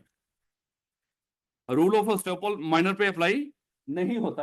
अब देखना पड़ेगा रूल ऑफ एस्टॉपल होता क्या है। रूल ऑफ एस्टॉपल क्या होता है? जब कोई बंदा इकरार कर ले, जब कोई बंदा किसी चीज का इकरार कर ले, उसके बाद उस बंदे को उस इकरार से मुकरने ना देना, मुकरने ना देना, इसको कहते हैं मेरे बच्चे रूल ऑफ एस्टॉपल। जब कोई बंदा किसी चीज का इकरार कर ले और फिर उस बंदे को उस इकरार से मुकरने ना देना, इसको क्या बोलते हैं? बोला इस बंदे के पर मैंने रूल ऑफ एस्टॉपल अप्लाई कर दिया। जैसे एग्जांपल मैं कहता हूं कि आज जब क्लास खत्म होगी मैं आपको बिरयानी खिलाऊंगा, मैंने इकरार कर लिया। अब आपने कहा कि सर अब हम आपको मुकरने नहीं देंगे, तो एक्चुअली मेरे ऊपर आप क्या अप्लाई कर रहे हो? रूल ऑफ एस्टॉपल, कि सर अब आपके ऊपर रूल ऑफ एस्टॉपल अप्लाई हो गया, अब हम आपको मुकरने नहीं देंगे। और रूल होता भी यही है, जब कोई बंदा किसी चीज का इकरार कर ले बाद में हम उसको मुकरने नहीं देते। लेकिन मेरे बच्चे अल्फाज ऊपर क्या है? Rule of estoppel does not apply on a minor. ये किस कॉन्टेक्स्ट में होगा इसको तो देखिएगा। कानून कहता है कि अगर कोई माइनर किसी बंदे को कहे कि मैं 18 साल का हूं, जबकि वो हो माइनर, और इकरार करे किसी के सामने कि मैं 18 साल का हूं, तो उसके बाद वो मुकर सकता है। ये जरा देखिएगा ये है क्या। मिस्टर ए ने इस माइनर को ऑफर की कि बेटा ये मोबाइल मुझे भेज दो। उसने कहा कि ठीक है खरीद लो। लेकिन मिस्टर ए ने साथ ही कहा यार एक सेकंड, यार आवाज से भी और वैसे भी लग रहा है तो 18 साल का नहीं है। अब बच्चे को कहा कि काम तो, बच्चे ने सोचा काम तो खराब हो रहा है, अंकल ने लगता है कि मेरे माइनर होने की वजह से ना मेरे साथ कांटेक्ट नहीं करना, लगता है अंकल डर रहे हैं। अच्छा माइनर ने कहा कि अंकल अल्लाह की कसम है मैं बड़ा हूं, मैं बड़ा हूं। कहता देख ले तो इकरार कर रहा है। कहता मैं इकरार कर रहा हूं मैं बड़ा हूं। कहता चल मैं वीडियो बना रहा हूं। अंकल ने कैमरा निकाला, कहता बोल। तो बच्चा वीडियो में बोलता है, तो मैं समझाने के लिए बात कर रहा हूं, वीडियो में भी बोल के बताता है कि मैं बड़ा हूं, मेरी उम्र 18 साल या उससे ज्यादा है। बच्चे ने इकरार किया। अच्छा अंकल ने कहा कि अभी भी हो सकता है वीडियो सबूत अदालत में ना चले। अंकल ने क्या किया, दुकानों में से इधर उधर लोगों को इकट्ठा कर लिया, इधर आओ ये सारे इकट्ठे हो जाओ। अच्छा भाई अब बोल। बच्चे ने बोला कि मैं बड़ा हूं, मेरी उम्र 18 साल या उससे ज्यादा है। कहता भाई इसने इकरार कर लिया। कहता अब कल अगर कहीं पे साबित हुआ ना कि तू बच्चा है, तो तेरा ये इकरार हम दिखाएंगे और तुझसे कॉन्ट्रैक्ट इन्फोर्स करवा लेंगे। अज्यूम कर लो। अच्छा इसने क्या किया, इसने 25,000 का ये मोबाइल खरीद लिया। अंकल जब ये मोबाइल घर लेकर गए तो उसने ऑन किया तो वो छैया छैया शुरू हो गया। बचपन में हुआ करता था, ये कोई खिलौना मोबाइल है? यानी कि अंकल के साथ कोई धोखा हो गया यहाँ पे देखा जाए। लेकिन अंकल को फिक्र नहीं हुई इसकी, उसको पता कि फिर क्या हुआ, वो तो बड़ा है ना, उसने इकरार किया था, वो कौन सा बच्चा है? मैं जाके उससे जाके अदालत में इस कॉन्ट्रैक्ट को खत्म करवाता हूँ और हर्जाना लेता हूँ उसके खिलाफ, उसने धोखा दिया मुझे। अच्छा ये चला गया, अब उस बच्चे से जाके पहले तो पैसे मांगता, वो खा पी रहा था, वो कहता अंकल आज तुम भी खाओ कुछ, ये आपके 25,000 है जो मैं खा रहा हूँ। कहता मेरे पैसे दे, कहता कौन से पैसे, मोबाइल दिया ना मैंने। कहता धोखा किया तूने मुझे, कहता जो होता है जा कर ला। कहता ठीक है, ये सीधा चला गया अदालत में ज्यूम करने। अदालत में जाके कहा कि सर मुझे इंसाफ लेकर दें। तो अदालत ने कहा मुलजम कौन है? मुलजम अंदर आया, अदालत कहती यार ये तो मुझे बच्चा लगा है। कहता सर मुझे भी लगा था, लेकिन मैंने तसल्ली कर ली थी, मैंने इससे भी पूछ लिया था, और सर ये वीडियो देखे, ये वीडियो देखे, ये बच्चा बोल रहा है कि मैं बड़ा हूं, और सर ये 8-10 गवाह भी हैं। अदालत कहती है इन गवाहों को और वीडियो को मारो गोली। हाँ भी बेटा बताओ तुम्हारी उम्र क्या है? इसने कहा कि सर मेरी उम्र 15 साल है, या 16 साल है, या 17 साल है। कहता है ये तो बच्चा है। कहता सर फिर क्या, वो उसने इकरार किया है ना। तो यहाँ पे अदालत इस अंकल को समझाती है, अगर बच्चा किसी को ये कहे कि मैं बड़ा हूं, मेरे साथ कांटेक्ट कर लो, तो बच्चा मुकर सकता है उस बात से, इस पर कोई कानून अप्लाई नहीं होगा, तो बेटा आप जाएंगे। तो अंकल बेचारा वहां पे रुल गया। तो याद रखिएगा, बच्चे पर रूल ऑफ एस्टॉपल अप्लाई नहीं होता। रूल ऑफ एस्टॉपल क्या होता है? जब कोई बंदा किसी चीज का इकरार कर ले, उस इकरार से उस बंदे को मुकरने ना दें। बच्चा इकरार कर सकता है कि मैं बड़ा हूं, और वो उस इकरार से मुकर भी सकता है, इसके ऊपर रूल ऑफ एस्टॉपल अप्लाई नहीं होता। यार हाँ, उस अंकल को चाहिए था उसका आईडी कार्ड चेक कर, लेकिन उसने बेचारे उससे बस पूछ लिया उससे, और गवाह इकट्ठे करता रहा, लेकिन आईडी कार्ड चेक नहीं किया। लेकिन हो सकता है 2 नंबर आईडी कार्ड बनवाया था, उसकी भी कोई हैसियत नहीं थी। याद रखोगे इस बात को। तो पहला रूल आपने क्या पढ़ा? रूल ऑफ एस्टॉपल बच्चे पर अप्लाई नहीं हो। और इसका मतलब क्या है? अगर बच्चा किसी को ये कहे मैं बड़ा हूं, मेरे साथ कांटेक्ट कर लो, और वो कर ले, तो बच्चा बाद में मान लो कि वो बच्चा ही हो, तो जाहिर बात है वो कहेंगे सर इसने तो इकरार किया था, उस इकरार की कोई हैसियत नहीं। यानी कि बच्चा अपने आप को बड़ा कह के बाद में मुकर सकता है कि मैं बड़ा नहीं। याद रखोगे इस बात को। नेक्स्ट पॉइंट देखना, रेटिफिकेशन नॉट अलाउड। अच्छा, रेटिफिकेशन क्या होती है? जो चीज पहले खराब हो चुकी हो, बाद में उसको सही करना, इसको रेटिफिकेशन कहते हैं। जो चीज पहले हो चुकी हो, फ्यूचर के लिए नहीं ये चीज लफ्ज बोली जाती। ये लफ्ज हमेशा किसके लिए बोला जाता है? ये पास्ट के लिए बोला जाता है। जो पास्ट में जो काम हो चुका हो और वो गलत हो, और बाद में हम उसको सही कर रहे हो, इसको लफ्ज क्या बोलते हैं? रेटिफिकेशन। यानी कि सादा अल्फाज में गलती को सुधारना है। जो गलती अभी हुई नहीं उसको सुधारना क्या है? जो गलती हो चुकी हो उसको सुधारना है। तो रेटिफिकेशन हर उस काम की हो सकती है, हर काम का, इस बात को गोली मारो। रेटिफिकेशन उस चीज को कहते हैं जो पहले चीज हो चुकी हो और वो गलत हुई हो, बाद में उसको सही करें, तो इसको कहते हैं रेटिफिकेशन। अच्छा, रेटिफिकेशन नॉट अलाउड। पहले एग्जांपल लेते हैं। मान लो कि उस बच्चा, यही बच्चा बड़ा हो गया, अब इसकी उम्र वाकई मान लो 20 साल है, गली में कहीं पे जा रहा था, तो वही अंकल इसको मिल गए। बच्चे को अंकल पे बड़ा तरस आया, कहता अंकल पहचाना? कह रहा पुत्र मैं तुझे तो नहीं भूलता। कहता कि देख अंकल मैं बड़ा शर्मिंदा हूँ, देखना उस वक्त बच्चा था, नहीं समझ आई इस बात की, तेरे साथ धोखा हो गया, लेकिन अब मैं एक अच्छी नौकरी ये कर रखा है, मैंने अच्छी नौकरी कर रहा हूँ, तो मेरा दिल कर रहा है कि वो जो 25,000 है ना, वो 25,000 मैं आपका वापस लौटाऊं। वो बचपन में जो मैंने आपके साथ एग्रीमेंट किया था और वो पूरा नहीं किया था और आप करवा भी नहीं सके थे, मैं मुकर गया था, मेरा दिल कर रहा है कि वो गलती में सुधारूं, मैं अपना वो एक्ट रेटिफाई करना चाहता हूं। अब अंकल उसको कहते हैं कि भाई देख अब तो तेरी उम्र 18 साल से ज्यादा है, अब अगर तू वादा कर लेगा तो मैं मुकर नहीं दूंगा। कहता अंकल मैं कर रहा हूँ वादा, ये जो मैंने तेरा 25,000 देना है ना, इस फर्स्ट को आ जाना और आके मुझसे 25,000 ले जाना। अंकल ने कहा देख ले फिर तू बड़ा है अब। कहता डन हो गया। अच्छा हुआ क्या कि फर्स्ट को अंकल गए उसके पास, उसको जाके कहा कि पैसे, वो फिर मुकर गए। कहता कौन से पैसे? कहता बेटा अब तो तू बड़ा था ना, अब तो बड़े होके तूने वादा किया है कि मैं आपके पैसे लौटाऊंगा, अब तू वादे से कैसे मुकर सकता है? अंकल फिर अदालत में चले गए और अदालत को जाके कहा कि सर ये वही बच्चा जिसको आपने कहा था कि ये तो बच्चा है, हम इसी से पूछते हैं, तो ये बच्चा है, तो अगर इसने अपने आप को बड़ा कह के कॉन्टेक्ट कर भी लिया तो उसकी कोई हैसियत नहीं। तो सर अब इससे पूछें कि अब तो ये बड़ा है ना, और इसने सर मेरे साथ अब वादा किया है, वो जो बचपन का जो इसने एग्रीमेंट मेरे साथ किया था और वो पूरा नहीं किया था, उसको कंप्लीट करेगा, तो सर अब ये फिर मुकर रहा है, अब तो कम से कम इसको इन्फोर्स करवाएं। अदालत तो फिर अंकल को कहता है बेवकूफ इंसान, तू अपना टाइम भी जाया करता फिर मेरा। कानून ये है कि अगर बच्चा बचपन में जो एग्रीमेंट करे और बड़ा होके उनको सुधारने का दोबारा एग्रीमेंट कर ले, तो वो उसका वो एग्रीमेंट भी वैलिड नहीं होता। यानी कि बच्चा बचपन के किए हुए एग्रीमेंट बड़ा होके उनको रेटिफाई भी नहीं कर सकता। याद रखा, बच्चे ने जो देखो कॉन्ट्रैक्ट तो बना नहीं होगा, जो बच्चे ने जब एग्रीमेंट बचपन में किए होंगे वो जस्ट एग्रीमेंट होंगे, और वो भी कौन से? Void agreement. और अगर बच्चा बचपन में एग्रीमेंट करे और उनको पूरा ना करे और बड़ा होकर वो दोबारा वादा कर ले, वो दोबारा मुकर सकता है उससे। क्योंकि बच्चे पे रेटिफिकेशन भी अलाउ नहीं होती। कानून कहता है कि बच्चा बचपन के किए हुए एग्रीमेंट बड़ा होकर सही नहीं कर सकता, उनको दुरुस्त नहीं कर सकता। याद रखो। आप पढ़ क्या रहे हो बोला, एज ऑफ मेजोरिटी के रूल्स। उसमें हमने पढ़ा कि एज ऑफ मेजोरिटी होती क्या 18 साल, स्वाय उसकी एक्सेप्शन क्या थी, ऐसा माइनर जिसका गार्डियन अपॉइंट हुआ, उसकी एज ऑफ मेजोरिटी कितनी होगी, 21 साल। फिर हमने आगे कुछ फर्दर एडिशनल पॉइंट्स पढ़े। सबसे पहले हमने डिस्कस किया कौन सा वाला, नहीं रूल ऑफ स्टॉपल, हाँ पहला रूल ऑफ स्टॉपल था। तो रूल ऑफ स्टॉपल में क्या था, अगर एक बच्चा इकरार करे मैं बड़ा हूं तो वो मुकर सकता है, उस पर रूल ऑफ स्टॉपल अप्लाई नहीं होगा। रूल ऑफ स्टॉपल का मतलब क्या है, कोई बंदा इकरार कर ले उसको उस इकरार से मुकरने ना देना। और फिर हमने कहा कि अगर बच्चा बचपन में जो एग्रीमेंट करे और बड़ा होकर उनको दोबारा परफॉर्म करने का वादा कर ले, वो दोबारा मुकर सकता है, क्योंकि बच्चा बचपन के एग्रीमेंट्स को बड़ा होकर रेटिफाई नहीं कर सकता। और रेटिफिकेशन होती क्या है, जो चीज पहले गलत हो चुकी हो बाद में उसको सही कर। याद रखोगे। तो बच्चे के ऊपर रेटिफिकेशन भी अलाउ नहीं होते। हाँ बाकी लोगों के ऊपर होगी, वो पढ़ेंगे आगे जाके क्या होती है। माइनर एंड इंसॉल्वेंसी, कहता है माइनर कभी इंसॉल्वेंट नहीं हो सकता। देखो मेरे बच्चे, पहले तो इंसॉल्वेंसी की सिचुएशन में आपको बताने लगा हूं, आई2पी के अंदर भी शायद हमने पढ़ी हो, आज दोबारा बताने लगा हूं। इसके बाद जब भी लफ्ज इंसॉल्वेंट आए आपके दिमाग में ये चीज होनी चाहिए।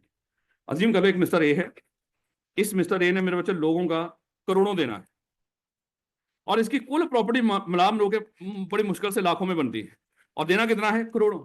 और लोग आते हैं बाहर बट्टे मारते हैं इसके घर, इसको जलील करते हैं, गालियां देते हैं, पता नहीं क्या कुछ कर रहे हैं कि निकल तू, तुझे मार देंगे फलाना।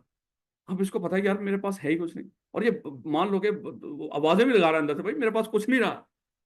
वो इस पर यकीन नहीं करते, उनको लग रहा है ये झूठ बोल रहा है। अच्छा ऐसे में ये बंदा क्या करता है, ये चला जाता है कोर्ट, कोर्ट में जाके अप्लाई कर देता है, कोर्ट में जाके अप्लाई कर देता है कि सर मुझे इंसॉल्वेंट डिक्लेयर कर दो। कुछ लोग जाते हैं कोर्ट में जाके अप्लाई कर रहे हैं कि मुझे क्या कर दो। अच्छा खुद भी जा सकता है, बात क्रेडिटर चले जाते हैं जिन्होंने पैसे लेने होते हैं कि सर इस बंदे को क्या डिक्लेयर कर दो इंसॉल्वेंट। ये क्यों करते हैं ये भी देख लेंगे। फिलहाल तो ये खुद चला गया है, ये खुद चला गया कोर्ट में, और जाके क्या कह रहा है कोर्ट को, सर मुझे दिवालिया कर, मुझे इंसॉल्वेंट डिक्लेयर कर दो। अच्छा कोर्ट इसकी एप्लीकेशन को सुनेगा, पहले फौरन नहीं कर देगा, कोर्ट इसकी एप्लीकेशन को सुनेगा, क्या ये वाकई बंदा डिजर्व करता है कि इसको इंसॉल्वेंट डिक्लेयर कर दिया जाए। कोर्ट ने इसकी छानबीन की, सारा कुछ इन्वेस्टिगेशन करवा करके कोर्ट ने डिक्लेयर कर दिया कि आप इंसॉल्वेंट, आप इंसॉल्वेंट। जिस दिन ये इंसॉल्वेंट डिक्लेयर हुआ उसी दिन कोर्ट की तरफ से एक बंदा, एक उसको कहते हैं official assignee, official assignee appoint कर दिया जाता है इस मिस्टर ए की प्रॉपर्टी के ऊपर। इसकी जितनी प्रॉपर्टी थी, जितने एसेट्स वगैरह थे, जितनी लायबिलिटीज थी, वो सारी किसके पास चली जाएंगी, कोर्ट के ऑफिशियल असाइनी के पास। अब कोर्ट का ऑफिशियल असाइनी क्या करेगा, इसकी प्रॉपर्टी के जहां जहां पे भी इसके एसेट पड़े होंगे सबको इकट्ठा करेगा, वो सबको बेच बचा के या उन एसेट्स को ही बांटेगा इसके क्रेडिटर्स के दरमियान, जितने को सब कुछ इसको खाली कर देगा, इसको जीरो, जो कुछ इसमें इसके पास होगा सारा इकट्ठा करके वो किन में डिवाइड कर देगा, क्रेडिटर्स। फिर क्रेडिटर्स को कोर्ट बता रहा होगा कि देखें हम आपको बताते हैं इस बंदे के पास जितना कुछ था ना, हमने सब कुछ इकट्ठा करवा के आप में बांट दिया है, अब वाकई ही इसके पास कुछ नहीं छोड़ा हमने। हाँ अगर इसकी जान लेने से आपके कर्ज होता था तो वो कर लो, जाहिर बात है वो कौन करेगा। तो इस तरह मेरे बच्चे इसको, इसका मामला साफ हो जाते हैं।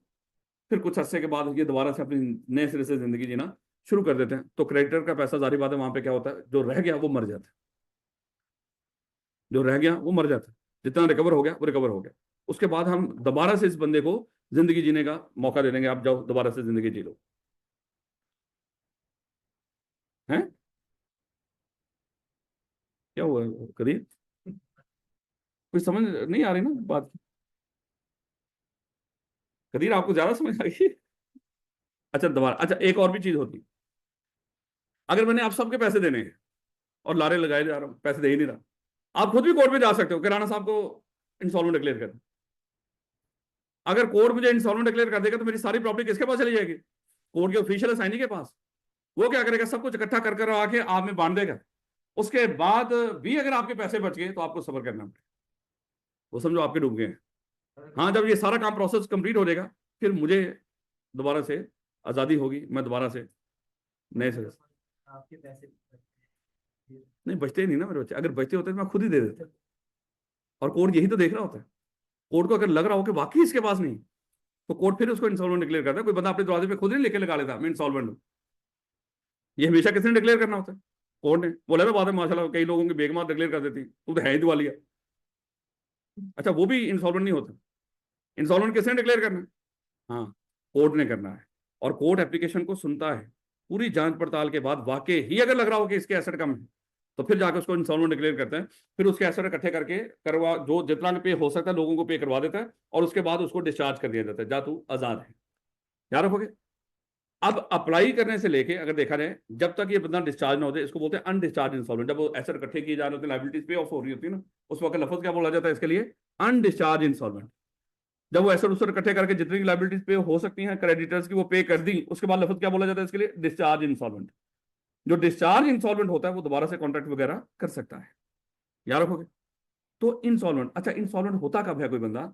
जब उसके सर पे ऐसी सिचुएशन हो, जब उसके सर पे लायबिलिटीज ज्यादा हो और उसके सर पे एसेट्स कम, उसके पास इनके एसेट्स कम हो, सर पे लायबिलिटीज ज्यादा हो। और कभी भी जिंदगी में आपके सर पे कोई लायबिलिटी नहीं आ सकती जब तक आप कॉन्ट्रैक्ट ना करें। याद है हमने डिस्कस किया था, जितने आपके राइट्स और ऑब्लिगेशन क्रिएट होते हैं वो हमेशा बाय कॉन्ट्रैक्ट होते हैं। अगर कॉन्ट्रैक्ट होगा तो राइट होगा, कॉन्ट्रैक्ट होगा तो साथ आपकी लायबिलिटी भी होगी। एक बच्चा कॉन्ट्रैक्ट कर ही नहीं सकता। आपको लग रहा है कि इसके सर पे लायबिलिटी आती होगी? बच्चे के सर पे कभी कोई लायबिलिटी नहीं आ सकती। जब बच्चे के सर पे कोई लायबिलिटी नहीं आ सकती, आपको लग रहा है कि बच्चे की जिंदगी में, जब तक ये बच्चा है, माइनर है, 18 साल है, 18 साल से कम है, इसकी जिंदगी में ऐसा लम्हा हो सकता है कि इसके सर पे लायबिलिटी ज्यादा हो और एसेट कम हो ही नहीं सकता। लायबिलिटी तो इसके सर पे आएगी नहीं। याद रखोगे। बच्चा कभी भी पर्सनली किसी चीज के लिए लायबल नहीं होता। ये लफ्ज मैं क्यों बोल रहा हूँ पर्सनली, ये आगे जाके बताऊंगा। इसकी प्रॉपर्टी समटाइम लायबल होती है जो इसके पास जायदाद हो, लेकिन ये पर्सनली लायबल नहीं होता। वो क्या है वो भी बताऊंगा। तो बच्चा लायबल नहीं होता, इसलिए कभी इंसॉल्वेंट नहीं हो सकता। याद रखो। ये इंसॉल्वेंट होता क्या है, ये थोड़ा सा मेरा ख्याल है समझ गए होंगे आप। ले बेटा, कोई बंदा आपको पूछ ले, अच्छा बच्चा इंसॉल्वेंट हो सकता, क्या बताओगे उसको? बच्चा इंसॉल्वेंट नहीं हो सकता। क्यों नहीं हो सकता? बच्चा कॉन्ट्रैक्ट ही नहीं कर सकता है। जब कॉन्ट्रैक्ट नहीं कर सकता तो इसके सर पे कभी कोई लायबिलिटी नहीं आती। जब लायबिलिटी नहीं आती तो जब तक ये बच्चा है, ऐसी सिचुएशन ही नहीं होती इसके सर पे लायबिलिटी ज्यादा हो और एसेट्स इसके पास कम हो, तो इसलिए बच्चा कभी भी इंसॉल्वेंट नहीं हो सकता। बस मेरे बच्चे आखिरी बात रीड कल करेंगे, इसकी लाइनें रीड कल करेंगे, समझा मैंने दिया। आखिरी बात बस, अगर कोई बड़ा किसी बच्चे के साथ मिलके थर्ड पार्टी से कॉन्ट्रैक्ट करे तो फिर क्या होगा? कानून कहता है कि उस थर्ड पार्टी का सिर्फ बड़े के साथ कॉन्ट्रैक्ट होगा, बच्चा उसके लिए लायबल नहीं। अब अज्यूम कर लो ये मिस्टर एम और मिस्टर ए ने मिस्टर बी के साथ कॉन्ट्रैक्ट कर लिया। मिस्टर बी के पास एक गाड़ी थी, इन्होंने मान लो 10 लाख रुपए की खरीद ली। मिस्टर बी ए को लग रहा था कि बच्चे से 5 लाख लूंगा, 5 लाख मैं खुद डालूंगा और ये 10 लाख रुपया पे कर दूंगा। अब हुआ क्या, इन्होंने 10 लाख की गाड़ी तो खरीद ली, अब पेमेंट करने की बारी है, बच्चा पे नहीं कर रहा। तो अब ये पे कौन करेगा? सिर्फ और सिर्फ क्योंकि मिस्टर बी का कॉन्ट्रैक्ट किसके साथ हुआ है? ए के साथ। बच्चे के साथ तो हुआ ही नहीं। यानी कि कभी भी आप किसी बच्चे के साथ मिलकर कोई कॉन्ट्रैक्ट कर रहे होंगे तो आपको मुबारक हो, आपका ही कॉन्ट्रैक्ट हो रहा है, बच्चे का कॉन्ट्रैक्ट हो ही नहीं रहा। याद रखोगे इस बात को, क्योंकि बच्चा क्या होता है? इनकम्पिटेंट टू कॉन्ट्रैक्ट है, माइनर है। मुश्किल बात तो नहीं मेरे से। अगर कोई बड़ा बच्चे के साथ मिलकर कॉन्ट्रैक्ट कर रहा हो तो कॉन्ट्रैक्ट किसके साथ होगा? थर्ड पार्टी का, बड़े के साथ। बच्चा उसमें लायबल नहीं हो। यहाँ तक की बातें समझ आ रही? अब देखो अभी तो पढ़ना शुरू किया ना, आगे कुछ चीजें जो होंगी इंशाल्लाह वो आपको पता चलती जाएगी। एट द एंड मैंने आपको एक चीज बताई थी, जितना मुझे लॉ होता है उतना आपको भी आएगा इंशाल्लाह। ले बेटा, कल मुलाकात होती। अब बेटियां मेरा ख्याल है कि उसमें चाहे लाइब्रेरी में बैठ आप टेस्ट दे, जब भी फ्री हों। हाँ माशाल्लाह, जहाँ पे मर्जी बैठ के दे दें। अच्छा ये 1 मई तक है, 1 मई के बाद इंशाल्लाह आपको रूम एक एलोकेट होगा जिसमें बैठ के आप टेस्ट दिया करें। तो फिलहाल तो वो परला कैंपस है, अब वहाँ पे कौन आए जाए सारा कुछ, वहाँ पे 3 रूम वहाँ पे ओपन है आप लोगों के लिए, जिस मर्जी रूम में बैठ के वहाँ पे टेस्ट देंगे। रूम नीचे C3 भी ओपन है, उसमें AC भी चल रहा है, बच्चे बैठे पढ़ रहे हैं, लाइब्रेरी के तौर पे वो यूज हो रहा है। और उसके बाद वो 2 कमरे भी हैं छोटे छोटे, लेकिन आप उस C3 में जाके टेस्ट दे लेंगे वहाँ, और वहीं पे होगा सकलाइन, तो उसको दे दीजिए। है नहीं नहीं, वो शीट देगा ना, देगा शीट। बल्कि अभी मैं बुलाता हूँ, अभी आपको जाते हुए शीट्स लेके जाओ और उधर निकाल ले। या तो बकवास क्यों अड़ा हुआ है कल पे? नशे जी